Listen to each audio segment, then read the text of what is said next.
मम्मीजींची आठवण येऊन राहिली.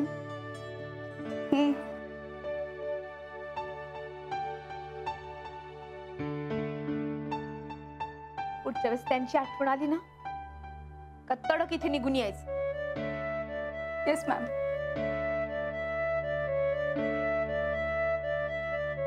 यावर्षी ना नाताळ आपण इथेच साजरा करू. You mean Christmas? तुम्ही क्रिसमस सेलिब्रेट करणार? होता लाडू खाऊन आमची दिवाळी साजरी करते ना, आम्ही केक खाऊन नाताळ साजरा करू.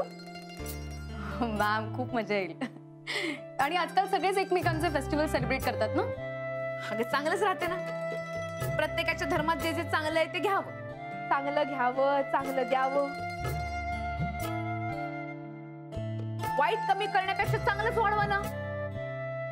प्रकाश वाढला की अंधार आपोआपच कमी होऊन जातो आहे ना. जेनी खा ना. अगं तू तर काहीच खाऊन नाही राहिली. मीच बनवते तुला लाडू. नको नाही आते आकर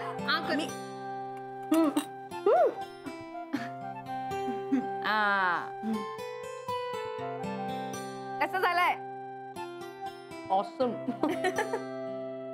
बापा लाडवावर ना आठवलं. जेनी माझं एक काम करशील का? बोला ना. मी ना ऑफिसातल्या सगळ्यांसाठीच ना थोडा थोडा फराळ भरून ठेवलाय. म्हणजे पानवलकर साहेब, आनंद भाऊजी, रघु आणि शन्यासाठी सुद्धा. काय ग? अगं ए हळू पाणी पी. शनायासाठी नाही म्हणजे मला माहिती आहे ती जरा सर्किट आहे. आता काय करणार, आई बापा विना पोर एकटी दुकटी राहते. तिला घरचा दिवाळीचा फराळ मिळाला तर आनंदच होऊन जाईल ना. हा थांब देते तुला.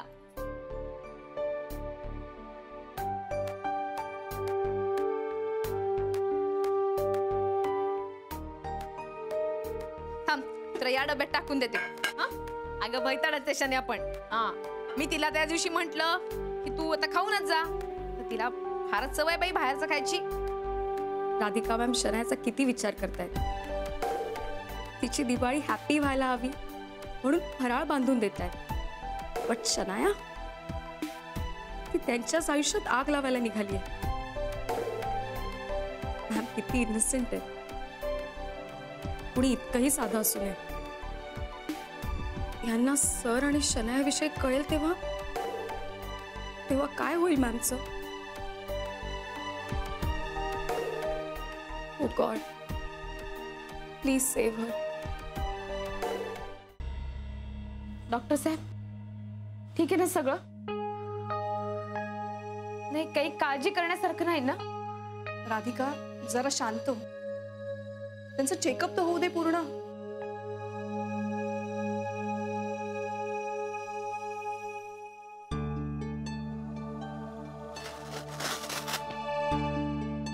बीपीचा त्रास आहे का रेग्युलर तुम्हाला? हो ते हो नेहमीच वाढत राहते. आताही ब्लड प्रेशर आहे आणि खूप वाढलंय.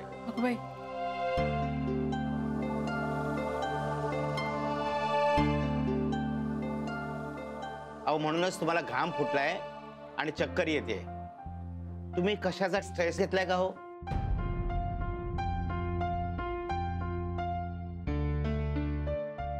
हे तर सारखा स्ट्रेस घेतात. तरी मी यांना सांगत असते काऊन इतका स्ट्रेस घेता एकदम, पण हे माझं ऐकतच नाही. तू जरा थांबशील का? ती तुमच्या काळजीपोटीच बोलतीये. नाही पण आता काळजी करण्यासारखं काही नाहीये. ऑफिसमध्ये जरा जास्त काम होतं म्हणून थोडा त्रास झाला. That's it. बरं आहे आता मी. डोंट वरी. हे बघा मिस्टर गुरुनाथ. हा गुरुनाथ आता जरी तुम्हाला बरं वाटत असलं तर हे असं होणं बरं नाही. तुम्ही स्ट्रेसफुल काम टाळा. हा काही दिवसांना ऑफिसला पाठवू नका. तुम्हाला थोडी रेस्ट घ्यावी लागेल. आणि हो मीठ खाऊ नका फार. हां मी एक गोळी लिहून देतो, ती 1 आठवडा तरी घ्या आणि नंतर या माझ्याकडे चेकअपला. Yes thank you doctor. राधिका जरा वॉलेट घे. हा ते बघ तुम्ही. या या.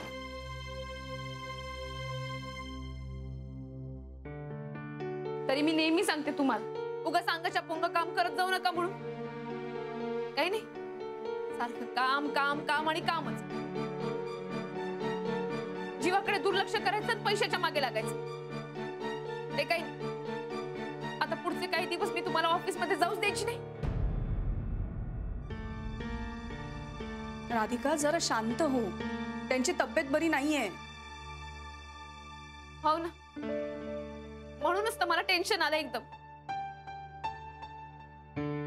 हे या वयात हे असलं होणं बरं आहे का? नाही ना. सारखे काहीच्या काही मनात विचार येत होते. हे म्हणतात सगळं बरं आहे म्हणून. हे असं राहते यांचं. हे बघ राधिका, हा? पुढचे काही दिवस ना त्यांना असं हलकंसं खायला दे. मी तुझ्या नानाजींना देते ना तसं, दलिया, ओट्स असं काहीतरी. हा अहो नानीजी, हे असलंच खातात, ओट्स दलिया वगैरेच. हे काही नाही, हे कामामुळे झालंय सगळं. काय माहित कशामुळे झालंय.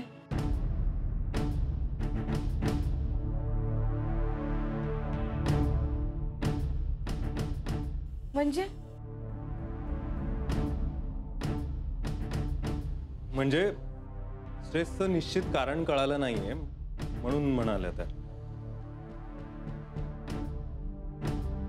अजून गॅरीचा फोन कसा आला नाही? माझ्या बोलण्याचा काही परिणामच नाही झाला त्याच्यावर. शेट यार, नाही असं होऊन चालणार नाही. त्याला फोन करायला हवा.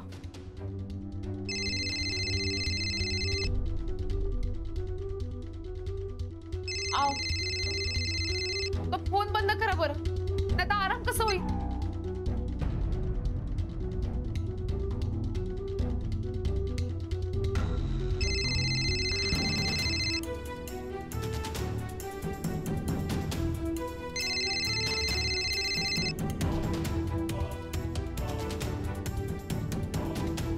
हे सारखे असे फोन येत राहते, मग आराम कसं होईल. आओ, तो फोन बंद करा बरं आधी. तू जरा गप्प राहशील का? हा? गुरुनाथ राधिका म्हणते ते बरोबर आहे. हा अहो, असे सारखे फोन येत राहिले तर तुम्हाला विश्रांती कशी मिळणार सांगा बरं. हो ना. नाही, कसा मिळणार ना आराम मला.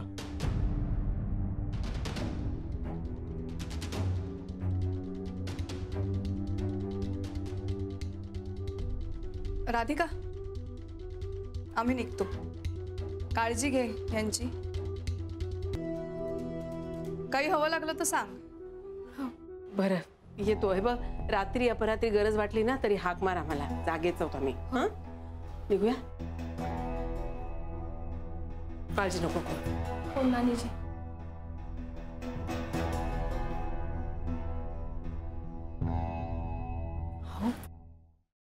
असं काम बोलले तुम्ही त्यांना?